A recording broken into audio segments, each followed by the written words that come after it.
നമസ്തേ. Keralam love ജിഹാദിന്റെ പറുദീസയായി മാറിയിരിക്കുകയാണെന്നും ഇതിനെതിരെ കേന്ദ്ര സംസ്ഥാന സർക്കാരുകൾ അടിയന്തര നടപടി സ്വീകരിക്കണമെന്നും വിശ്വ ഹിന്ദു പരിഷത്ത് അന്താരാഷ്ട്ര ഓർഗനൈസിംഗ് സെക്രട്ടറി മിലിന്ദ് പരാന്തി പറഞ്ഞു. വിശ്വ ഹിന്ദു പരിഷത്തിന്റെ പാവക്കുളം സംസ്ഥാന കാര്യാലയത്തിൽ നടത്തിയ വാർത്താ സമ്മേളനത്തിൽ സംസാരിക്കുകയായിരുന്നു അദ്ദേഹം.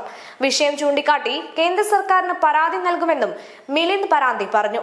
മധ്യപ്രദേശിലെ പട്ടികവർഗ വിഭാഗത്തിൽപ്പെട്ട പ്രായപൂർത്തിയാകാത്ത ഹിന്ദു പെൺകുട്ടിയെ ഉത്തർപ്രദേശ് സ്വദേശിയായ മുസ്ലിം വിഭാഗത്തിൽപ്പെട്ട യുവാവ് കേരളത്തിലേക്ക് കടത്തിക്കൊണ്ടുവരികയും രാഷ്ട്രീയ സംരക്ഷണത്തിന് മറവിൽ ക്ഷേത്രത്തിൽ വെച്ച് നിയമവിരുദ്ധമായി വിവാഹം ചെയ്തു കൊടുക്കുകയും ചെയ്തതിന് പിന്നിൽ ആസൂത്രിതമായ ഗൂഢാലോചനയുണ്ട്.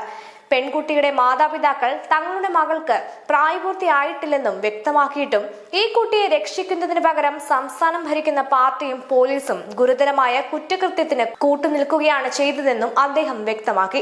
പെൺകുട്ടിയുടെ ജനനം നടന്ന ആശുപത്രിയിൽ ജനന സമയത്ത് തയ്യാറാക്കിയ രേഖയിൽ ജനന തീയതി, സമയം, വർഷം, മാതാപിതാക്കളുടെ പേര് ഉൾപ്പെടെ മുഴുവൻ വിവരങ്ങളും വ്യക്തമാക്കിയിട്ടുണ്ട്.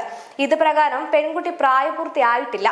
എന്നാൽ ഇതിനെ മറികടന്ന് വ്യാജ സത്യവാങ്മൂലം ഹാജരാക്കിയാണ് മധ്യപ്രദേശ് സർക്കാരിൽ നിന്നും ജനന സർട്ടിഫിക്കറ്റ് വാങ്ങിയെടുത്ത് പെൺകുട്ടിയുടെ വിവാഹം നടത്തിയിരിക്കുന്നത്.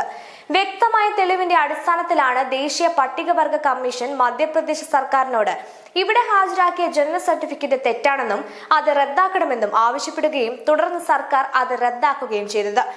VHP ഒരിക്കലും ആ പെൺകുട്ടിക്കെതിരല്ല, പക്ഷേ ആ പെൺകുട്ടിയെ ചതിയിൽപ്പെടുത്തുകയാണ് ഇവർ ചെയ്തിരിക്കുന്നതെന്നും അദ്ദേഹം വ്യക്തമാക്കി. ഉത്തർപ്രദേശ് സ്വദേശിയായ യുവാവ് പ്രായപൂർത്തിയാകാത്ത പെൺകുട്ടിയെ മറ്റു സംസ്ഥാനങ്ങളിലേക്ക് കൊണ്ടുപോകാതെ കേരളത്തിലെത്തിച്ച് വിവാഹം ചെയ്യാൻ തയ്യാറായതിനു പിന്നിൽ ആസൂത്രിതമായ ഗൂഢാലോചനയുണ്ടെന്നും ഇതിനെതിരെ പോസ്കോ ഉൾപ്പെടെയുള്ള ശക്തമായ നടപടി വേണമെന്നും മിലിന്ദ് പരാന്തി പറഞ്ഞു. വിഷുദിനത്തിൽ ശ്രീകൃഷ്ണന്റെ ചിത്രം ദുരുപയോഗം ചെയ്ത ചേർത്തലയിലെ മന്തിക്കടയുടെ നടപടി ഹൈന്ദവ വിശ്വാസികളെയാകെ മുറിവേൽപ്പിക്കുകയാണ് ചെയ്തത്. ഇതും മറ്റൊരു ഗൂഢാലോചനയുടെ ഭാഗമാണ്. ഇതിന് നേതൃത്വം നൽകിയവർക്കെതിരെ നിസ്സാര വകുപ്പ് മാത്രം ചുമത്തി കേസെടുക്കുകയും ഇതിനെതിരെ പ്രതിഷേധിച്ചവർക്കെതിരെ ശക്തമായ നിയമ നടപടി സ്വീകരിക്കുകയുമാണ് സംസ്ഥാന സർക്കാർ ചെയ്തിരിക്കുന്നത്. കുറ്റം ചെയ്തവർക്ക് തലോടലും പ്രതിഷേധിച്ചവർക്ക് തല്ലും എന്നതാണ് ഇവർ സ്വീകരിച്ചിരിക്കുന്ന നടപടി. ഇത് ഒരു കാരണവശാലും അംഗീകരിക്കാൻ കഴിയില്ലെന്നും പ്രതിഷേധിച്ചവർക്കെതിരെ ചുമത്തിയ മുഴുവൻ കേസുകളും സർക്കാർ പിൻവലിക്കണമെന്നും VHP ആവശ്യപ്പെട്ടു.